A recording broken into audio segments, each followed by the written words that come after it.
Hello Internet, and welcome back to Disney Remake Month for my series of film reviews. Last time we covered 2017's Beauty and the Beast. Today we're here to talk about my thoughts on what I believe to be a rough start in regards to Disney Plus original movies, 2019's Lady and the Tramp. Now I never really grew up with the 1955 original, but I did find it on DVD a few years ago. And it's a harmless tale about an upper-class Cocker Spaniel named Lady, and a stray dog named simply Tramp who cross paths and develop a relationship over time. Along the way, they run into several shenanigans involving the dog pound and getting a muzzle off of Lady, and just exploring the town together. And let's not forget the iconic scene where the two dogs go to Tony's restaurant, and they share a plate of spaghetti and meatballs, and they have the iconic spaghetti kiss. Lady and the Tramp is an underrated classic, and it was the very first animated film to be filmed in the CinemaScope widescreen format, and Disney's first animated film to be distributed by their Buena Vista division. I decided to put the original 1955 film on again, just to watch the absolute madness known as Strays out of my memory.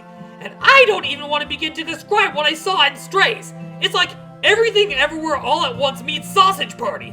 That's how batshit fucking insane Strays is!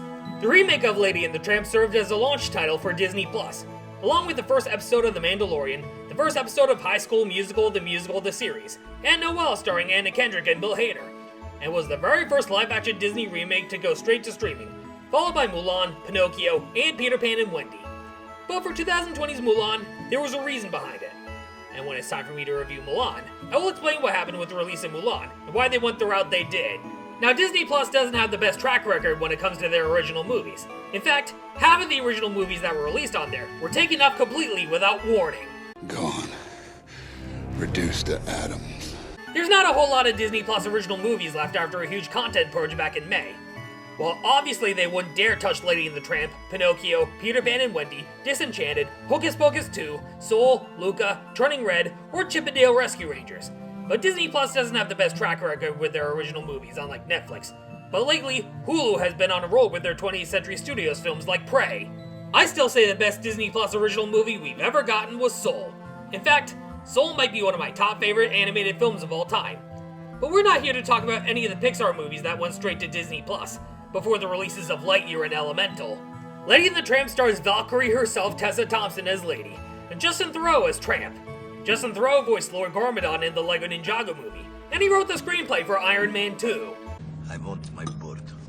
This movie also stars Sam Elliott, Benedict Wong, and Janelle Monáe. As for the live-action cast, I have no fucking clue who those people are. I think that's a result of how forgettable this movie is. I don't remember anything about this movie, other than the fact that it's 30 minutes longer than the 1955 film. I don't understand why these remakes need to have longer runtimes. It just doesn't make any sense to me. This movie wasn't bad per se, but it was forgettable as fuck. Sure, it was nice to see the iconic spaghetti scene brought to life, but it didn't even begin to capture the magic we got with the 1955 film. In fact, there's a restaurant at Walt Disney World in Orlando called Tony's Town Square Restaurant. It's an Italian restaurant, just like what was featured in the 1955 film and the remake. Also, they cut out the Siamese Cat song. They replaced it with a bland and forgettable song that I don't even remember the lyrics to, let alone the melody. It's just like your typical episode of Sonic Underground. Bland, forgettable, and you don't even find yourself whistling it after shutting off Disney Plus for the night. I'm giving 2019's Lady and the Tramp a 5 out of 10.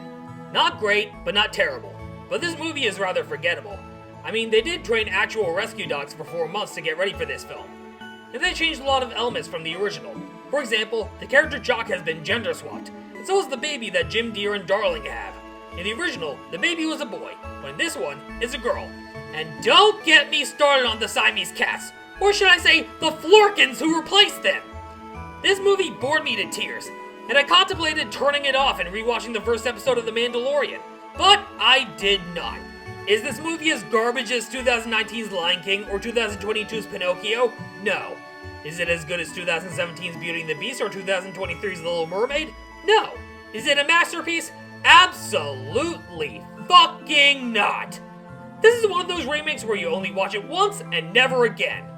Not a great way to kick off Disney Plus's launch, unlike The Mandalorian. But the Disney Plus original movies that followed it had mixed results. Some were good, some were bad, and some got completely snapped out of existence following a content purge of Disney Plus and Hulu. It's boring, it's forgettable, and I would not recommend this one. Stay tuned for my upcoming reviews of 2019's Aladdin, 2019's Dumbo, and 2023's Mulan coming soon. Till then, I'll see you all next time.